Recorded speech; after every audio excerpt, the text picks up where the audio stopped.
Assalamualaikum warahmatullahi wabarakatuh, teman-teman. Kepada yang terhormat Bapak Uli Nuha MSI selaku dosen pengampu mata kuliah Ekonomi Makro Islam, dan tidak lupa teman-teman yang saya sayangi dan saya banggakan. Di sini kami dari kelompok 2 akan mempresentasikan hasil diskusi dari kelompok kami yang bertema konsep uang dalam Islam. Tapi sebelumnya izinkan saya untuk memperkenalkan anggota kelompok 2. Yang pertama ada Mutiara Krisna Putri NIM 05 sebagai pemateri yang pertama. Selanjutnya ada Sailia Nurfaya NIM 06 sebagai pemateri yang kedua. Dan yang terakhir saya Isna Fajriani NIM 07 sebagai moderator sekaligus pemateri yang ketiga. Simak baik-baik ya teman-teman. Pengertian dan sejarah uang. Dalam ekonomi Islam, secara etimologi, uang berasal dari kata al-naqdu, nukut. Dengan pengertiannya ada beberapa makna, yaitu al-naqdu berarti yang baik dari dirham, menggenggam dirham, membedakan dirham, dan al-naqd juga berarti tunai. Kata nukut tidak terdapat dalam Al-Quran dan hadis karena bangsa Arab umumnya tidak menggunakan nukut untuk menunjukkan harga.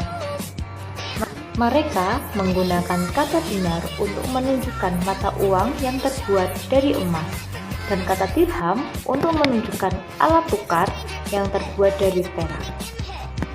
Mereka juga menggunakan warik untuk menunjukkan dirham perak, kata ain untuk menunjukkan dinar emas.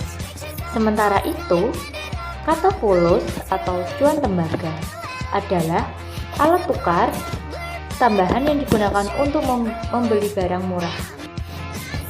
Menurut ahli ekonomi kontemporer, uang didefinisikan dengan benda-benda yang disetujui oleh masyarakat sebagai alat perantara untuk mengadakan tukar-menukar atau perdagangan dan sebagai standar nilai. Jadi, uang adalah sarana dalam transaksi yang dilakukan masyarakat dalam kegiatan produksi dan jasa. Baik uang itu berasal dari emas, perak, tembaga, kulit, kayu, batu, dan besi. Selama itu diterima masyarakat dan dianggap sebagai uang. Selanjutnya ada sejarah uang. Sejarah uang tidak terlepas dari sejarah awal peradaban manusia di dunia adalah sejarah awal manusia membuat uang logam dan kertas. Sejak ratusan tahun yang lalu, perkembangan uang ini melewati banyak proses, termasuk diantaranya dengan barter atau pertukaran barang. Pada awalnya, orang-orang terdahulu tidak melakukan pembayaran seperti sekarang, karena awal mulanya ide tentang uang belum ada. Dan manusia hanya mengenal cara berburu, menanam, dan membuat pakaian sebisanya sangat sederhana. Mereka awalnya tidak mengenal cara bertukar. Mereka hanya mengandalkan apa yang mereka miliki saja dari hal berburu dan bertanam. Dan ketika jumlah manusia semakin bertambah dan peradaban semakin maju, jumlah dan jenis kebutuhan manusia juga semakin beragam. Sejak saat itulah manusia mulai menggunakan berbagai cara dan alat untuk melangsungkan pertukaran barang yang disebut barter. Pertukaran barter ini mensyaratkan adanya keinginan yang sama pada waktu bersamaan atau double coincidence of wind dari pihak-pihak yang melakukan pertukaran ini.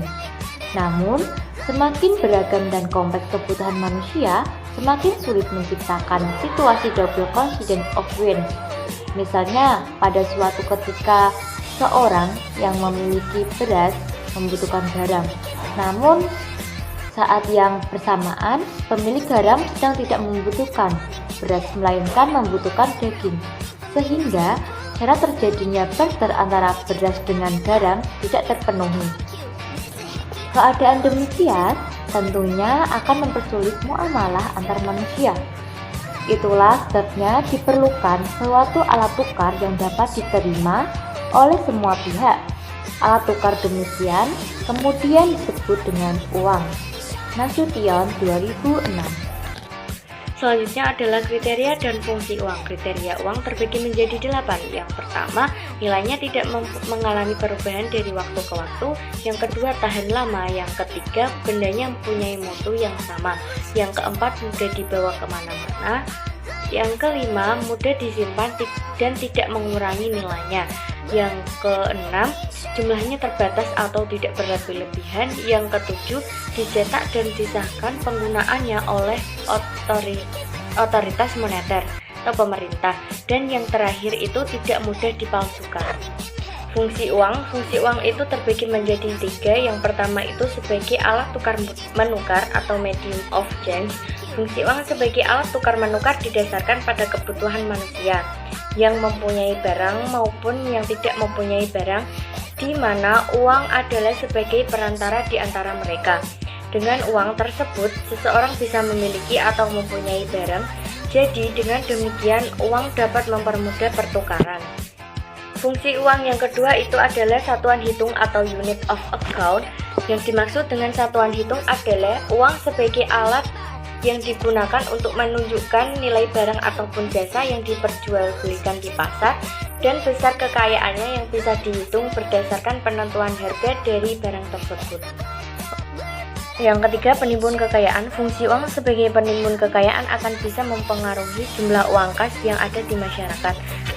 Ketiga, teori konvensional memasukkan satu dari fungsi uang adalah sebagai store of value, di mana termasuk juga adanya motif money demand for speculation. Hal ini tidak diperbolehkan dalam Islam. Islam membolehkan uang untuk transaksi dan untuk berjaga-jaga, namun menolak uang untuk spekulasi. Yang keempat, standar pencicilan utang. Uang juga berfungsi sebagai standar untuk melakukan pembayaran berjangka atau pencicilan utang. Dalam Islam, apapun yang berfungsi sebagai uang, maka fungsinya hanyalah sebagai medium of exchange. Ia bukan komoditas yang bisa diperjualbelikan dengan kelebihan baik secara langsung maupun bukan. Selanjutnya itu ada jenis-jenis uang. Jenis-jenis uang itu terbagi menjadi 4. Yang pertama, uang kartal adalah alat bayar yang sah dan wajib diterima oleh masyarakat dalam melakukan transaksi jual beli sehari-hari. Contoh uang kartal itu uang logam dan uang kertas. Yang kedua itu uang giral adalah tagihan yang ada di bank umum yang dapat digunakan sewaktu-waktu sebagai alat pembayaran. Uang giral tercipta akibat semakin mendesaknya kebutuhan masyarakat akan adanya sebuah alat tukar yang lebih mudah, praktis, dan aman. Contohnya uang giral itu cek dan giro. Yang ketiga itu uang kuasi. Uang kuasi adalah surat-surat berharga yang dapat dijadikan sebagai alat pembayaran. Biasanya uang kuasi ini terdiri atas deposito berjangka dan tabungan serta rekening valuta asing milik swasta domestik. Konsep uang dalam Islam. Dalam konsep ekonomi Islam, uang adalah suatu yang bersifat flow konsep dan kapital. Artinya adalah suatu yang bersifat stok konsep. Dalam Islam, kapital is private good, sedangkan money is public goods. Uang yang ketika mengalir adalah public goods atau flow konsep, lalu mengendap ke dalam kepemilikan seseorang atau stok konsep. Uang tersebut menjadi milik pribadi atau private good. Perbedaan lain adalah bahwa dalam ekonomi Islam, uang adalah sesuatu yang bersifat flow konsep dan kapital adalah sesuatu yang bersifat stok konsep. Sedangkan dalam ekonomi konvensional mengartikan uang secara interchangeability atau bolak-balik, yaitu uang sebagai alat tukar dan uang sebagai kapital. Namun seringkali uang diidentikan dengan modal atau kapital. Konsep uang dalam ekonomi konvensional. Ekonomi konvensional mengartikan uang secara interchangeability atau bolak-balik, yaitu uang sebagai alat tukar dan uang sebagai kapital. Namun seringkali uang diidentikan dengan modal atau kapital. Ekonom Barat berpendapat bahwa terdapat perbedaan dalam mengartikan uang, yaitu konsep Irving Fisher uang atau modal bersifat flow konsep, sedangkan Cambridge School atau Marshall Pigou mengartikan uang sebagai stok konsep. Uang dianggap sebagai private good. Islam mengartikan uang bersifat flow konsep dan merupakan public good. Arti flow konsep adalah uang harus mengalir. Ketika mengalir, uang adalah public goods, lalu mengendap ke dalam kepemilikan seseorang atau stok konsep. uang tersebut menjadi milik pribadi atau private good. Dan yang terakhir adalah time value of money and economic value of time. Dalam Islam, fungsi uang tidak termasuk dalam fungsi utility karena sebenarnya manfaat yang kita dapatkan bukan dari uang itu sendiri, tetapi dari fungsi uang. Economic value of time yang dikenal dalam Islam maknanya adalah bahwa time akan mempunyai economic value jika waktu tersebut ditambah dengan faktor produksi yang lain, sehingga menjadi kapital dan dapat diperoleh return. Jadi, faktor yang menentukan nilai waktu adalah bagaimana seseorang memanfaatkan waktu itu. Semakin efektif atau doing the right things dan efisien atau doing the things right, maka akan semakin tinggi nilai waktunya. Kesimpulannya, konsep uang dalam Islam memiliki sejarah yang mana Islam telah menggunakan emas dan perak yang dimanfaatkan sebagai alat tukar yang sah pada saat itu. Uang memiliki beberapa kriteria sebelum menjadi alat pembayaran yang sah. Jenis-jenis uang memiliki beragam macam dari uang kartal, giral, dan uang kuasi. Uang dalam Islam adalah kepemilikan umum, sehingga mengalami perputaran menjadi milik pribadi. Islam hanya mengakui economy value of time. Tunggu dulu, ada pantun nih. Jalan-jalan ke Amerika, pulangnya beli good time. Terima kasih atas perhatian Anda and see you next time. Bye-bye. Wassalamualaikum warahmatullahi wabarakatuh teman-teman. Dadah.